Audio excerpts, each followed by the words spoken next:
네, 이 시간 에스라서 말씀 세 번째 시간으로 에스라 1장 7절로 11절까지 말씀을 전하겠습니다.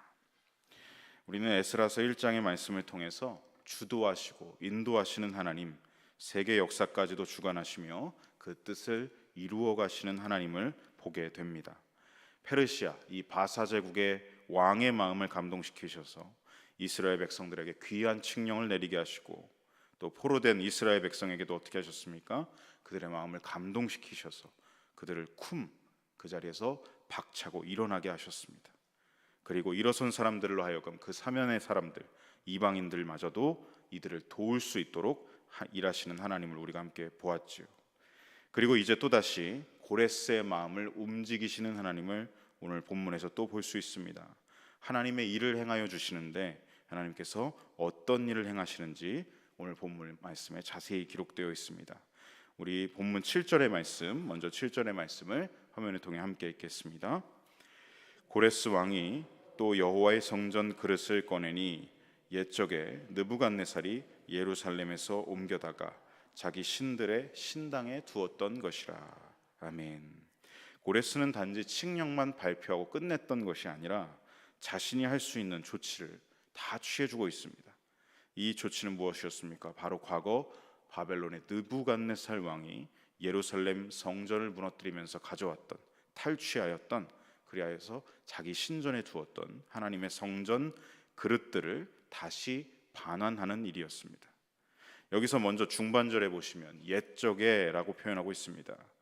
이 옛적에라는 표현은 이 성경을 읽는 사람들로 하여금 과거에 있었던 일로 안내를 하고 있죠. 과거 바벨론에 침략당했던 유다 백성들의 모습을 돌아볼 수 있게 해주면서 우리를 안내하고 있습니다. 예루살렘 땅 유다는 과거 바벨론에 어떻게 되었습니까? 세 차례나 침략을 당했습니다. 기원전 605년경 여호야김 왕 때 1차, 그리고 2차로 8년이 지난 597년경 여호야긴 왕 때 또 침략을 당했고, 그리고 마지막 세 번째 11년이 지나 586년경 시드기야 왕 때 이 마지막으로 침공을 당하죠. 이렇게 세 차례에 걸친 침략을 당하면서 예루살렘과 백성들은 유린을 당했습니다. 그리고 사람들은 사로잡혀 바벨론으로 끌려가야 했습니다. 바벨론은 잔인하게도 자기 제국에서 쓸만한 인물들은 사로잡아 갔습니다. 왕족과 귀족과 엘리트층들, 그리고 기술자들과 학자 등은 데려가고 예루살렘에는 힘없고 가난한 백성들만 남겨두었습니다. 도무지 나라를 다시 일으킬 만한 힘이 하나도 없는 사람들만 남겨두었던 것이죠. 특히 이 마지막 세 번째 침략은 유다를 멸망에 이르게 하는 아주 잔혹한 침략이었습니다. 바벨론은 예루살렘을 침공하여서 3년간이나 예루살렘 성을 에워싸 포위했습니다. 그들을 완전히 고립되게 해서 어떤 양식도 예루살렘 안으로 들어가지 못하게 한 것이죠. 예루살렘 백성들이 고립되어서 스스로 아사하게 만드는 잔인한 작전이었습니다. 그렇게 3년의 시간이 지나고 이 예루살렘은 도저히 수비할 수 있는, 방어할 수 있는 모든 힘을 상실하게 되었습니다. 그리고 바벨론은 아주 손쉽게 예루살렘을 손쉽게 뚫고 들어가게 되죠. 시드기야 왕은 혼란한 틈을 타서 도망치게 되는데 오래지 않아서 여리고 평원이라는 곳에서 붙잡히고 말았습니다. 그리고 그는 아주 비참하고 치욕적인 최후를 맞이합니다. 그는 눈앞에서 두 아들이 죽임당하는 것을 보게 되었습니다. 그리고 곧바로 자기의 두 눈이 뽑혀서 바벨론의 사슬에 묶여서 끌려가게 되죠. 그리고 바로 이때 느부갓네살은 예루살렘 성전의 기물들을 약탈한 뒤 성전을 무너뜨리고 말았습니다. 그야말로 정치적으로, 경제적으로, 종교적으로 유다는 모든 것이 무너졌습니다. 하나님이 이것을 보게 하신 것이죠. 느부갓네살은 이때 약탈했던 성전 기물들을 폐기하지 않고 7절 하반절 말씀처럼 자기 신들의 신당에 두었습니다. 왜냐하면 느부갓네살은 자기 바벨론의 신 마르둑이 이스라엘의 신 여호와를 꺾었다는 것을 만천하에 보여주고 싶었다는 것입니다. 그래서 성전에 있던 예루살렘 성전의 기물들을 가지고 와서 자기 마르둑 신전에 안치했던 것이죠. 느부갓네살은 그렇게 뽐을 내고 싶었지만 하나님의 뜻은 그것이 아니었습니다. 하나님은 어떻게 하신 것입니까? 유다 백성들과 거짓 선지자들이 외쳐댔던 그들의 말을 듣고, 그 소리를 듣고 그들에게 징계를 내리신 것입니다. 그들은 이렇게 외쳤습니다. 어떤 일이 있어도 예루살렘 성전은 무너지지 않는다. 이 유다와 예루살렘은 망하지 않는다라고 말했던 것이죠. 사실은 여러분, 이렇게 하면서 그들은 어떻게 했습니까? 하나님 앞에 이렇게 말하면서 뒤로는 그 행실을 고치지 않고 회개하지 않고 죄와 반역을 일삼았습니다. 안일한 신앙이었습니다. 형식만 남은 신앙이었습니다. 하나님은 이것을 징계하신 것입니다.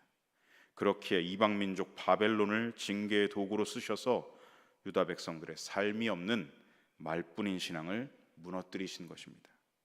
이 사건은 표면적으로만 보면 예루살렘 성전이 무너지고 유다가 멸망한 것처럼 보이지만 실제 영적인 의미는 이것입니다. 하나님이 이 성전에 계시는데 무엇가 걱정이냐, 주여 주여 외치지만 지극히 형식적인 말뿐이었던, 하나님께 전혀 마음도 들이지 않고 그 삶을 돌이킴도 없는 그들의 그 신앙, 허울만 남은 신앙, 껍데기만 남은 신앙, 이름만 남은 신앙, 명목상의 그 신앙을 하나님은 무너뜨리신 것이죠. 하나님께서는 이 징계를 내리시기 전에 어떻게 하셨습니까? 선지자들을 통해서 수없이 당신의 마음을 전하시고 뜻을 전하셨습니다. 내 백성 이스라엘아, 예루살렘아, 돌이키라, 나에게로 돌아오라, 애타게 부르짖으셨습니다. 하지만 그들은 어떻게 했습니까? 돌이키는가 싶으면서도 선지자들을 때리고 모욕하고 죽이며 언제 그랬냐는 듯 하나님과 등을 졌습니다. 하나님의 거룩한 백성이라 부름을 받은 이스라엘이 어떻게 했다는 것입니까? 스스로 하나님을 버렸다라는 것입니다. 그들은 눈에 보이지 않는 여호와 하나님보다 이방인들이 섬기던 눈에 보이는 신, 보암직한 형상으로 만들어진, 마치 과거 아론이 모세가 없는 틈을 다 만들었던 그 금송아지와 같이 나의 불안감을 뭔가 제거해 주는 것 같고 만족을 주는 것 같은 보암직한 그런 이방 신상들을 들여와 경배하고 하나님이 역겹다고 말씀하셨던 인신제사, 자기 자녀들을 불 가운데로 지나가게 하는 인신제사를 밥 먹듯이 드리기 일쑤였습니다. 하나님의 권세와 힘을 의지하기보다 이방 민족을 등에 업으려고 했고 그 나라와 왕들을 의지했던 것이 이스라엘이었습니다. 그러면서 이렇게 말하는 것이었죠. 우리가 왜 무너져?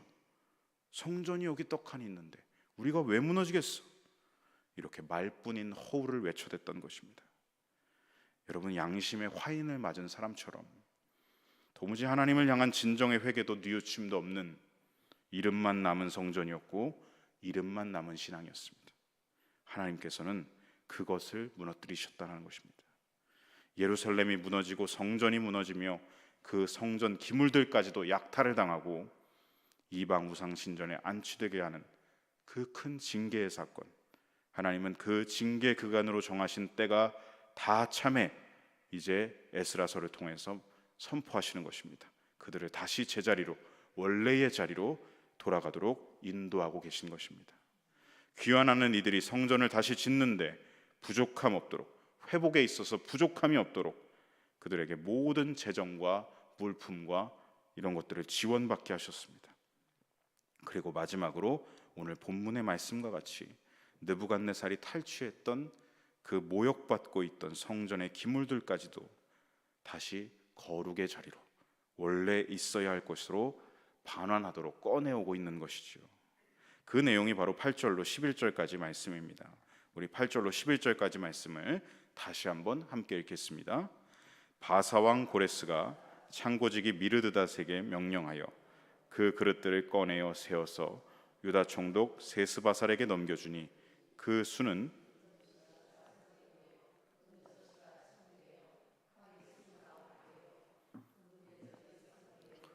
그보다 못한 은대접이 410개요 그 밖에 그릇이 1000개이니 금, 은 그릇이 모두 5400개라. 사로잡힌 자를 바벨론에서 예루살렘으로 데리고 갈 때에 세스바살이 그 그릇들을 다 가지고 갔더라. 아멘. 이제 바벨론을 무너뜨리고 마르둑 신전에 있던 기물들을 자기 궁전 창고로 옮겨두었던 고레스는 창고 관리인 보좌관이었던 미르드닷에게 명령하여서 예루살렘 성전에 있던 기물들을 꺼내오라고 명령하고 있습니다. 그리고 그 성전 기물들을 이제 신임 유다 총독으로 임명했던 세스바살에게 넘겨주고 있습니다. 그 기물들의 목록과 수가 구체적으로 말씀에 기록되어 있습니다. 이것을 통해서 우리는 무엇을 알 수 있습니까? 하나님이 강권하고 계시고 주도하고 계시는 하나님의 섭리를 볼 수 있습니다. 그 일하심이 구체적으로 지금 이루어지고 있다. 이것이 역사적 사실이었다라는 것을 우리에게 보여주시는 것입니다. 세스바살은 그렇게 사로잡혀 온 자들 중 하나님께 마음이 감동되어 일어선 자들과 함께 그들이 누구였는지는 우리 에스라서 다음 장인 2장에 상세하게 또 명단이 기록되어 있죠. 그들과 함께 일어섭니다. 그리고 이제 넘겨받은 성전 기물들까지도 다 받아서 다시 거룩의 자리로, 시온으로, 원래의 자리로 돌아가게 된 것입니다. 이렇게 느부갓네살에 의해서 치욕과 징계를 겪었던 예루살렘 성전과 유다의 백성들, 심지어 성전의 기물들까지도 하나님은 하나도 놓치지 않고 계시고 다시 제자리로 돌아오게 하시는 회복을 명령하고 계시다는 것입니다. 이 성전 기물들은 과거 심지어 바벨론 땅에서 이러한 모욕을 겪었었습니다. 우리 함께 다니엘서 5장 1절로 3절까지 말씀을 함께 읽겠습니다. 벨사살 왕이 그의 귀족 1000명을 위하여 큰 잔치를 베풀고 그 1000명 앞에서 술을 마시니라. 벨사살이 술을 마실 때에 명하여 그의 부친 느부갓네살이 예루살렘 성전에서 탈취하여 온 금, 은 그릇을 가져오라고 명하였으니 이는 왕과 귀족들과 왕후들과 후궁들이 다 그것으로 마시려 함이었더라. 이에 예루살렘 하나님의 전 성소 중에서 탈취하여 온 금그릇을 가져오매 왕이 그 귀족들과 왕후들과 후궁들과 더불어 그것으로 마시더라. 여러분, 바벨론의 마지막 왕이었던 이 벨사살 왕이 큰 잔치를 열어서 술을 마실 때 그 술을 지금 어디에 따라 마시자고 하였습니까? 느부갓네살, 선조였던 느부갓네살이 마르둑 신전에 두었던 예루살렘 성전에 있던 기물들을 꺼내와서 그 거룩한 그릇에 쾌락의 잔으로 부어라 마셔라 잔으로 사용하고 있다는 것이죠. 이러한 모욕까지 당했습니다. 그뿐만이 아닙니다. 이 성전 기물로 술을 마시고 그들이 무엇을 했냐면 4절에 나와 있습니다. 4절 말씀을 우리 화면을 통해서 함께 읽겠습니다. 그들이 술을 마시고는 그 금, 은, 구리, 쇠, 나무, 돌로 만든 신들을 찬양하니라. 무엇을 했다는 것입니까? 그렇게 술을 마시고 부어라 마셔를 하고 나서는 자기들의 우상 신상들 앞에서 춤을 추고 즐기며 가증하고 음란한 짓을 했다는 것입니다. 그게 그들이 우상을 경배하고 찬양하는 방식이었죠. 여러분, 우리는 여기서 무엇을 느끼게 됩니까? 하나님의 거룩함을 상징하는 기물들이 이러한 모욕과 치욕을 당하고 있습니다. 우리는 여기서 거룩한 분노를 느끼게 됩니다. 우린 그것만 느끼는 것이 아니라 또한 깨닫게 됩니다. 무엇을 깨닫게 됩니까? 거룩을 잃으면 우리는 모욕과 수치와 절망만 남는다는 것이죠. 하나님의 백성이 거룩함을 잃으면 여러분, 거룩이 무엇입니까? 겉으로는 주여 주여 말하는 신앙인처럼 보이지만 삶과 행실은 전혀 하나님과는 상관이 없는, 아까 전해드린 대로 이스라엘의 이름만 남은 신앙, 명목적인 신앙, 이름만 허울만 남은 그 안에 본질은 하나도 없는, 신앙의 내용이 없는, 하나님을 사랑하는 것이 없는, 살아계신 하나님과의 관계가 없는, 그것이 바로 거룩을 잃은 것입니다. 하나님과 등지고 죄를 더 사랑하고 따라가는 것입니다. 여러분, 그 자리에서 우리에게는 모욕과 치욕만 남을 뿐입니다. 시드기야가 그러했죠. 두 아들이 죽는 것을 보고 두 눈이 뽑혀서 그는 질질 끌려가야 했습니다. 두 눈이 뽑혔으니 두 아들이 죽은 걸 계속 생각하면서 갔겠죠. 피눈물, 말 그대로 피눈물을 흘리는 모욕과 치욕과 절망을 겪었습니다. 여러분, 이렇게 우리가 죄에 사로잡히면 그 뒤는 모욕과 수치와 절망과 죽음이 우리를 집어삼키게 된다는 것입니다. 여러분, TV에 보시면 밀렵군이 야산에 올무를 설치하는 걸 볼 수 있죠. 이 올무를 여러 군데 설치하게 됩니다. 야생동물을 잡기 위해서 그렇죠. 그런데 이 야생동물이 그 올무에 걸리면 둘 중 하나밖에 없습니다. 올무에서 풀려나려고 이리저리 날뛰다가 그 자리에서 지쳐서 기력이 쇠해서 그 자리에서 죽거나, 만약에 발버둥을 치다 그 올무에 발목이 잘려서 풀려나게 되더라도 절뚝이면서 피를 흘리면서 지내다가 먹이도 제대로 먹지 못하고 신음하다가 죽는 것이죠. 둘 중 하나라는 것입니다. 올무에 걸리면 둘 중 하나라는 것이죠. 이렇게 잔혹하고 치욕적이고 비참한 죽음으로 야생동물은 나아갈 수밖에 없는 것입니다. 여러분, 죄는 이 올무와도 같습니다. 우리를 치욕으로 끌고 가고 우리를 절망의 수월로 데려갑니다. 쾌락이 결코 좋은 것이 아닙니다. 쾌락에 잠식되어 버린 우리 마약에 중독된 자들만 보아도 그게 처음에는 우리를 즐기게 만들지만 결코 그 사람을 어떻게 만듭니까? 절망의 골짜기로 끌고 가는 것이죠. 그런데 하나님은 어떻게 하십니까? 그 모욕과 치욕 속에 낭망하고 좌절하고 있는 무너져 버린 당신의 백성들을 고아와 같이 버려두지 않으시고 오늘 말씀에서 어떻게 하고 계십니까? 오늘 본문 11절 말씀 우리 다시 한번 읽겠습니다. 금 은그릇이 모두 5,400개라 사로잡힌 자를 바벨론에서 예루살렘으로 데리고 갈 때에 세스바살이 그 그릇들을 다 가지고 갔더라. 아멘. 다시 제자리로 돌아가게 하십니다. 원래의 자리 예루살렘으로 하나님을 사모하여서 예배했던 예배자로 돌이키게 하십니다. 은혜의 자리로 부르시고 돌아오게 하신다라는 것입니다. 오늘 본문에 나오는 이 성전 기물들은 어떤 상태와 같습니까? 마치 하나님의 백성과도 같습니다. 거룩을 잃어버렸던 당신의 백성들, 하나님의 생명을 스스로 걷어차고 육신의 정욕을 따라서, 안목의 정욕을 따라서, 이생의 자랑을 따라서 내가 보암직한 우상들로 내 안을 가득 채워놓고 이름만 가진 채 허울만 남아있던 명목상의 종교인들, 그러나 하나님 그들을 끝까지 포기하지 않으시고 사랑하는 자를 훈계하여 돌이키게 하듯이 때가 참에 당신의 백성들을 지금 원래의 자리로 다시 제자리로 돌이키고 하게 하신다는 것입니다. 거룩의 자리, 예배자의 자리로 돌아가도록 인도하고 계십니다. 사랑하는 성도 여러분, 저와 여러분도 마찬가지입니다. 우리는 죄의 올무에 걸려서 모욕과 수치와 절망의 수월 가운데 있었던 사람들입니다. 그런데 그런 우리에게 누가 오셨습니까?